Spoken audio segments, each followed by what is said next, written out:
नमस्कार TYBN विद्यार्थी मित्रों। आज हम हिंदी भाषा और लिपि नामक पुस्तक में से शॉर्ट नोट का जो क्वेश्चन है देवनागरी लिपि का विकास, आज हम यह प्रश्न करने वाले हैं। तो देवनागरी लिपि का उद्भव एवं विकास कैसे हुआ, आज उसकी हम विस्तार से चर्चा करेंगे। तो सबसे पहले हम बात करते हैं प्रश्न की प्रस्तावना की। तो भाषा के उद्भव और विकास की भांति ही लिपि का उद्भव विकास भी अज्ञात ही रहा है। लिपि के आविष्कार के संदर्भ में मात्र अनुमान ही पाया जाता है।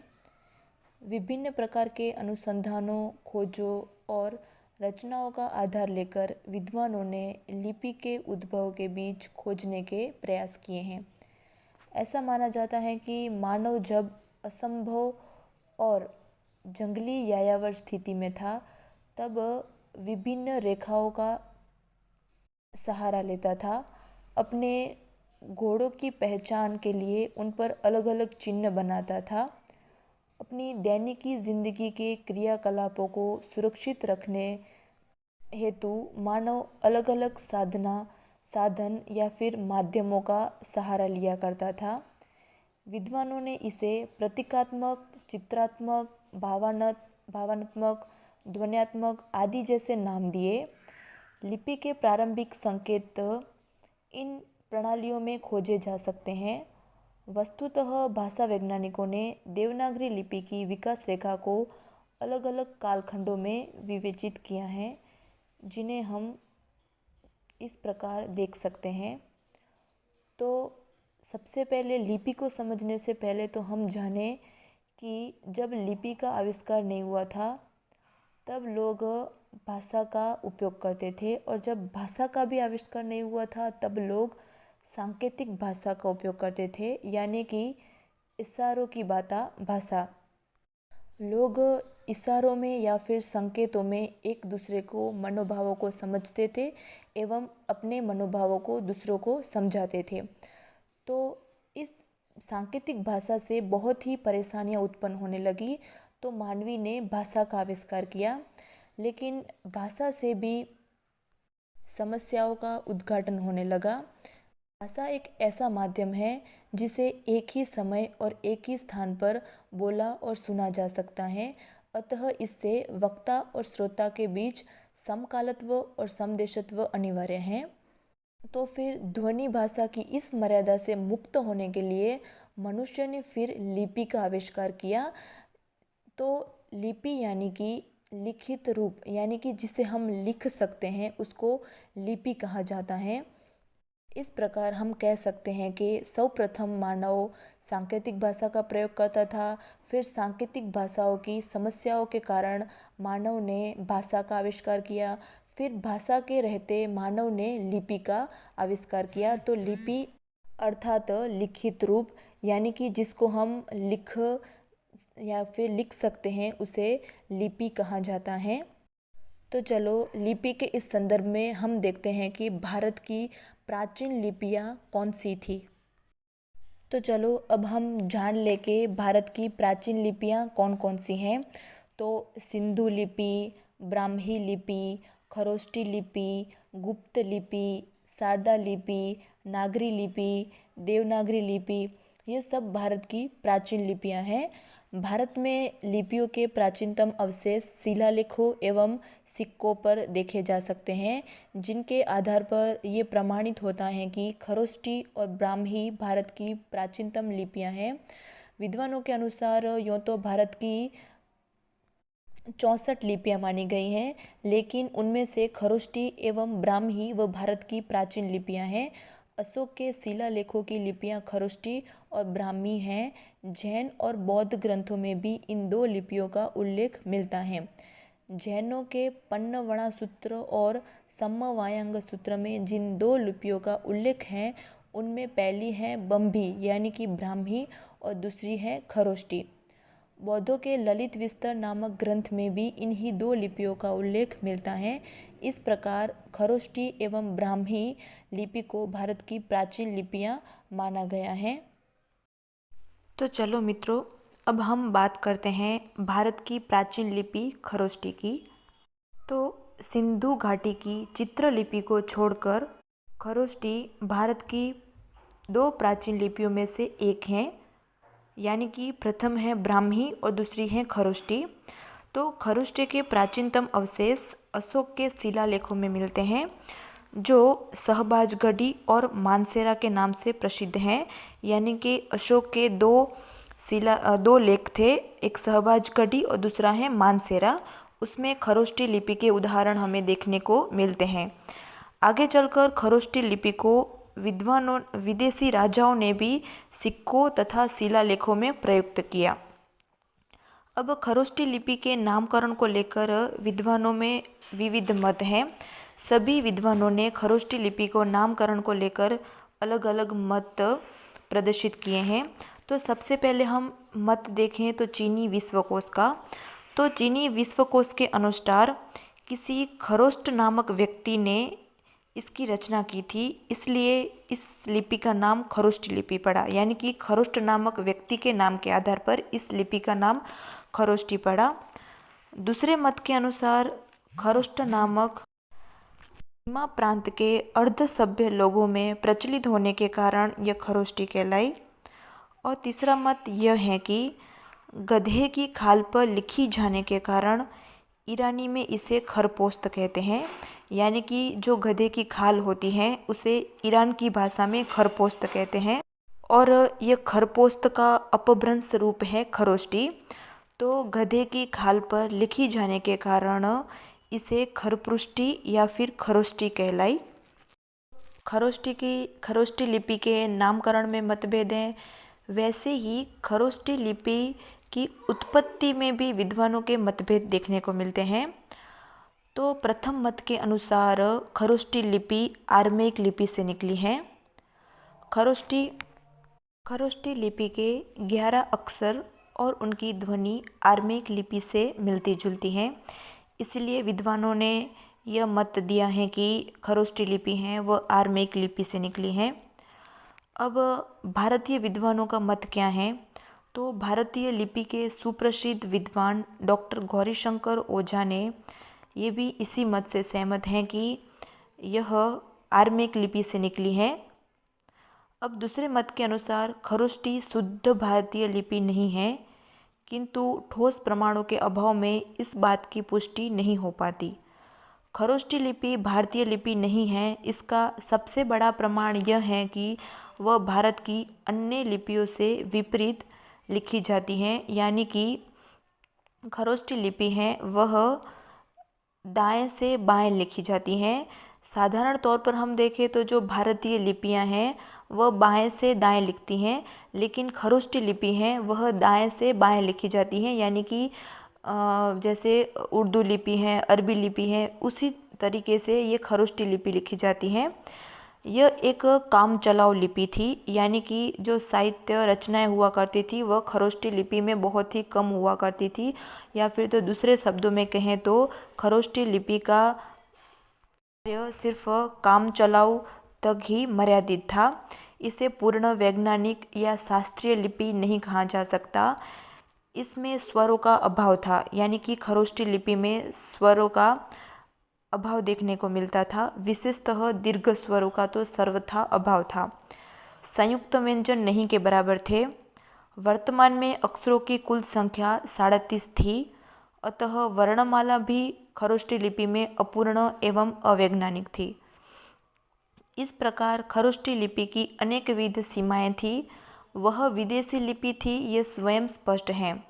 तो अंतिम में यह निष्कर्ष निकलता है कि खरोष्टी लिपि है वह भारतीय लिपि ना होकर एक विदेशी लिपि है, क्योंकि खरोष्टी लिपि के विशेषता के साथ साथ उनके दोष भी दिखने को मिलते हैं कि खरोष्टी लिपि एक है जो दाएं से बाएं लिखी जाती है। दूसरा इसका दोष यह है कि इसमें स्वरों का अभाव था। फिर इसमें व्यंजन का भी अभाव देखने को मिलता है। इस प्रकार खरोष्टी लिपि की वर्णमाला अपूर्ण थी एवं दूसरे शब्दों में कहे तो अवैज्ञानिक भी थी। खरोष्टी लिपि का दूसरा नाम गांधारी लिपि भी था, क्योंकि गांधार प्रदेश में बोलने के कारण इस लिपि का नाम गांधारी पड़ा। नई दिल्ली के संग्रहालय में स्थित काष्ठ पट्टिका है जिस पर खरोष्टी लिपि के लेख देखने को मिलते हैं। खरोष्टी का प्रयोग 3री शताब्दी में एशिया में हुआ था। खरोष्टी का प्रथम प्रयोग ईरानियों ने चांदी के सिक्कों पर किया था। बाद में यूनानियों ने भी इसका प्रयोग किया। ब्राह्मी लिपि के अधिक प्रचलन के कारण खरोष्टी लिपि वो लुप्त होती गई, क्योंकि ब्राह्मी है वह शुद्ध भारतीय लिपि मानी जाती है एवं खरोष्टी को विदेशी लिपि मानने के कारण खरोष्टी लिपि धीरे धीरे लुप्त होती चली गई। खरोष्टी का सबसे पहले प्रयोग ईरानियों ने किया था और ईरानियों की लिपि आर्मेइक लिपि थी और इसकी वजह से खरोष्टी का निर्माण हुआ। तो चलो अब हम खरोष्टी लिपि के यहाँ पर कुछ उदाहरण देखेंगे कि खरोष्टी लिपि में स्वर एवं व्यंजन कैसे लिखे जाते हैं। ये हम प्रस्तुत उदाहरण के माध्यम से देखेंगे। तो इस प्रकार हमने जाना कि खरोष्टी लिपि का सर्वप्रथम प्रयोग किसने किया था, खरोष्टी लिपि का नामकरण किस आधार पर किया गया है, खरोष्टी लिपि की उत्पत्ति के विषय में भी विद्वानों के विविध मत हैं, खरोष्टी लिपि कहाँ से उत्पन्न हुई है। इस प्रकार हमने विविध पहलुओं पर चर्चा की। अब हम बात करते हैं भारत की दूसरी प्राचीन लिपि ब्राह्मी की। तो ब्राह्मी लिपि को सारी लिपियों की जननी माना गया है। ब्राह्मी भारत की सर्वाधिक प्राचीन लिपि है, यानी कि प्राचीन लिपि में से एक मानी जाती है ब्राह्मी लिपि। भारत की समस्त लिपियों की उत्पत्ति व ब्राह्मी लिपि से हुई है। भारत की प्राचीन लिपियों में ब्राह्मी ही एकमात्र आर्य लिपि है, यानी कि राष्ट्रीय प्राचीन आर्य लिपि ब्राह्मी मानी जाती है। ब्राह्मी लिपि भारतीय आर्यों का सबसे बड़ा आविष्कार है। इसके प्राचीनतम अवशेष बस्ती जिले में प्राप्त विप्रावा के स्तूप में तथा अजमेर जिले के बडली या फिर बरली गांव के शिलालेखों में मिलते हैं। अब ब्राह्मी लिपि का आरंभ कब हुआ, तो डॉक्टर गौरीशंकर ओझा ने ब्राह्मी लिपि का आरंभ 5वीं शताब्दी से माना है। अब हम बात करेंगे ब्राह्मी के नामकरण की। तो जैसे सभी लिपि भाषा की नामकरण के विषय में विद्वानों का मत होता है, उसी प्रकार ब्राह्मी लिपि के नामकरण में भी विद्वानों का विविध मत देखने को मिलता है। तो ब्राह्मी लिपि की प्राचीनतम तथा सर्वांग सुंदरता को देखकर कुछ लोगों ने इसके कर्ता ब्रह्मा को मान लिया और इसी आधार पर इसका नाम ब्राह्मी पड़ा। यानी कि कोई लोग ऐसा मानते हैं कि ब्राह्मी है उस लिपि का आविष्कार ब्रह्मा है, क्योंकि एक तो वो प्राचीन लिपि है और दूसरी वो सुंदर है। तो इसी कारण कुछ लोगों ने ब्राह्मी का आविष्कारक ब्रह्मा को माना और ब्रह्मा के नाम के अनुसार इस लिपि का नाम ब्राह्मी पड़ा। अब चीनी विश्वकोश के अनुसार इसके कर्ता कोई ब्रह्म या ब्रह्मा नामक आचार्य रहे होंगे, इसलिए इसे ब्राह्मी कहा गया। यानी कि आचार्य के नाम के अनुसार इस लिपि का नाम ब्राह्मी पड़ा। अब कुछ लोगों का कहना है कि ये ब्राह्मी लिपि साक्षात ब्राह्मणों द्वारा अधिक उपयोग में आने के कारण इसे ब्राह्मी कहा गया। इस प्रकार जैसे खरोष्टी लिपि के नामकरण में भी मतभेद देखने को मिलते हैं, वैसे ही ब्राह्मी लिपि के नामकरण में भी विद्वानों के मतभेद हैं। जैसे इसके नामकरण में भी विविध मत देखे गए हैं, वैसे ब्राह्मी की उत्पत्ति का भी विवाद का विषय है। कुछ विद्वान इसकी उत्पत्ति विदेशी लिपियों से बताते हैं और कुछ लोग इसे पूर्णतः भारतीय लिपि मानते हैं। अब भारतीय लिपि एवं विदेशी लिपि मानने वालों में भी विद्वानों का अलग अलग मत है। तो ब्राह्मी को भारतीय लिपि मानने वालों की संख्या सबसे बड़ी है। डॉक्टर ओझा जी तथा डॉक्टर राजबली पांडे ने इसे पूर्णतः भारतीय लिपि कहा है। ब्राह्मी लिपि की विशेषताओं को देखें तो ब्राह्मी लिपि बाएं से दाएं लिखी जाती हैं। यह ब्राह्मी लिपि की सबसे बड़ी विशेषता है। जैसे हमने आगे खरोष्टी लिपि में देखा, तो खरोष्टी लिपि दाएं से बाएं लिखी जाती थी, यानी कि विदेशी भाषा के अनुसार वो लिखी जाती थी। लेकिन ब्राह्मी लिपि वह भारत की लिपि होती है, इसलिए यह बाएं से दाएं लिखी जाती हैं। अब ब्राह्मी लिपि की दूसरी विशेषता है कि यह लिपि मात्रात्मक है, यानी कि जो व्यंजन हैं उस पर मात्रा लगाकर ये लिपि लिखी जाती हैं। इसी कारण ब्राह्मी लिपि को मात्रात्मक लिपि कहा गया है। ब्राह्मी लिपि के जो व्यंजन हैं वह संयुक्त हो जाते हैं, इसलिए यहाँ पर संयुक्ताक्षर का नियम भी लागू पड़ता है। हमने खरोष्टी लिपि में देखा तो खरोष्टी लिपि में संयुक्त व्यंजन नहीं के बराबर थे, यानी कि संयुक्त व्यंजनों का अभाव देखने मिलता था खरोष्टी लिपि में। लेकिन ब्राह्मी लिपि में ऐसा नहीं है, ब्राह्मी लिपि में संयुक्ताक्षर देखने को मिलते हैं, तो यह भी ब्राह्मी लिपि की एक विशेषता मानी गई। अब ब्राह्मी लिपि में वर्णों का क्रम वही है जो आधुनिक देवनागरी लिपि में देखने को मिलता है, यानी कि ब्राह्मी लिपि में वर्ण हैं वो क्रमबद्ध तरीके से दिए हुए हैं। इन विशेषताओं के आधार पर हम कह सकते हैं कि ब्राह्मी लिपि व भारत की सर्वाधिक प्राचीन एवं सर्वश्रेष्ठ लिपि मानी गई है। तो इस प्रकार हमने आगे भारत की प्राचीन लिपियाँ देखी, खरोष्टी एवं ब्राह्मी लिपि, उसका नामकरण, विशेषताएं, दोष आदि की हमने चर्चा की। अब हम ब्राह्मी लिपि का विकास, उसकी चर्चा करेंगे।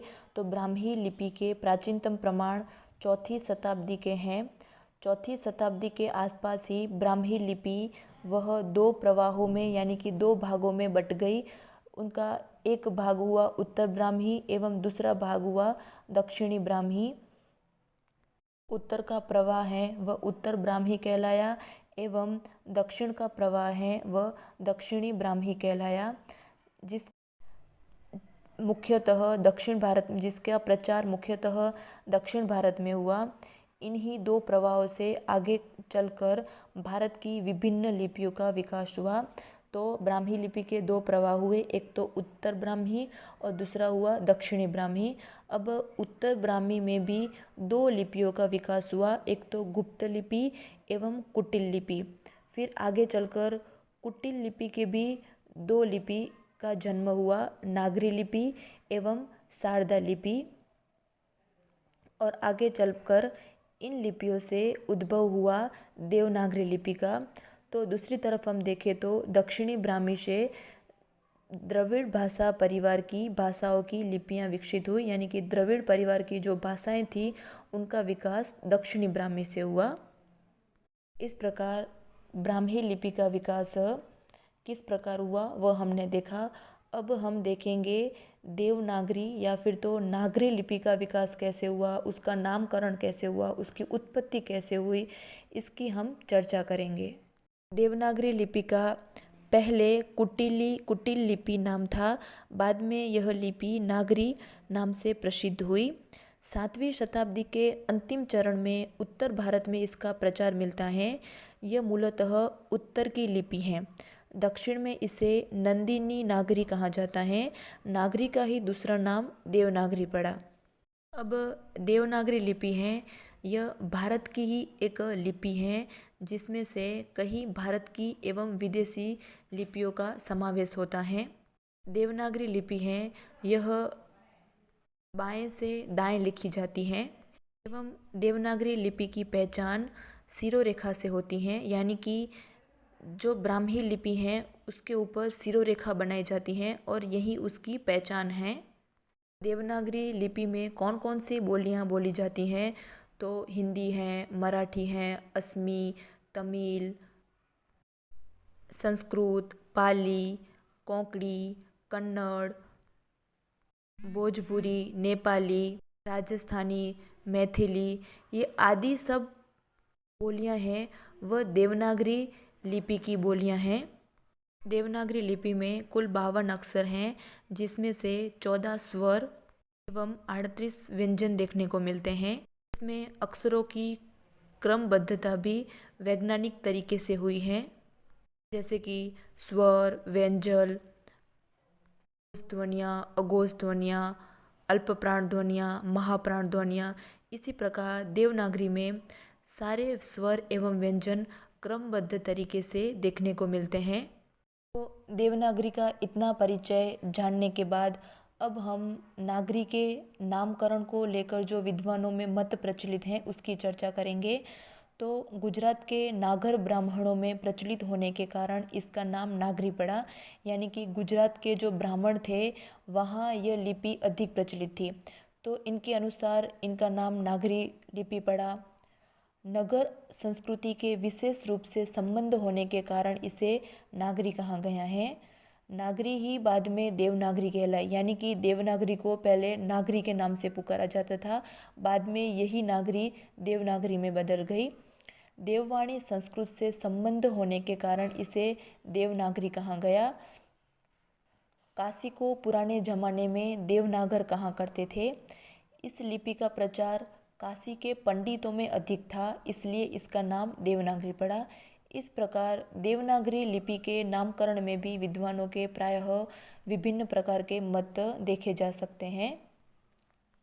इस प्रकार हम निष्कर्ष के तौर पर कह सकते हैं कि देवनागरी लिपि भारत की एक प्राचीन लिपि मानी जाती है।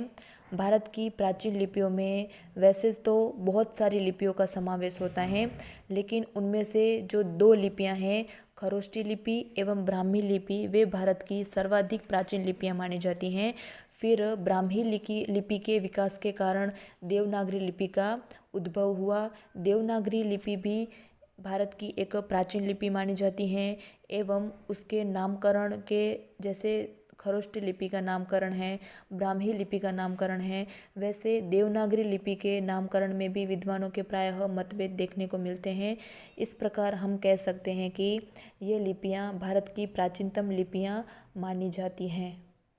धन्यवाद।